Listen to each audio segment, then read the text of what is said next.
گھبراؤ نہیں.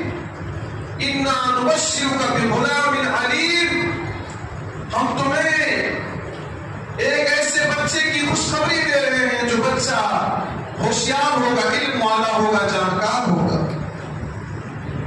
تو حضرت ابراہیم علیہ السلام نے کہا اس بڑھاپے میں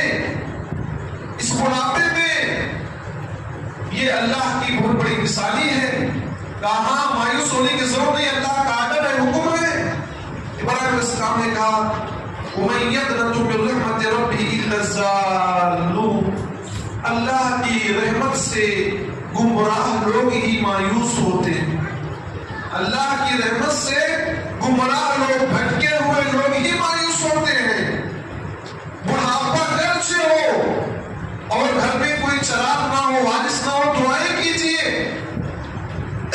اللہ رب العالمین کی مرضی اگر رہی شامل تو اللہ رب العالمین ضرور اولاد سے نوازے گا. اور حضرت ابراہیم علیہ السلام کے ساتھ یہی معاملہ ہوا کہ بڑھاپے میں اللہ رب العالمین نے ان کو ان کے بڑھاپے کا سہارا عطا کیا اور فرشتے کے ذریعے خوشخبری دیا.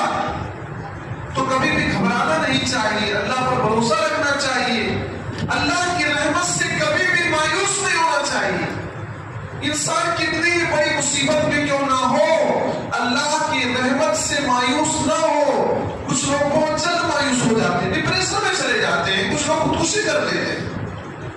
مسلمان خودکشی نہیں کرتا، مسلمان تو اپنے رب پر بھروسہ کرتا ہے. آج مشکل ہے تو کل آسانی ہے، ہر تکلیف کے بعد آسانی ہے، یہ آپ جانتے ہیں.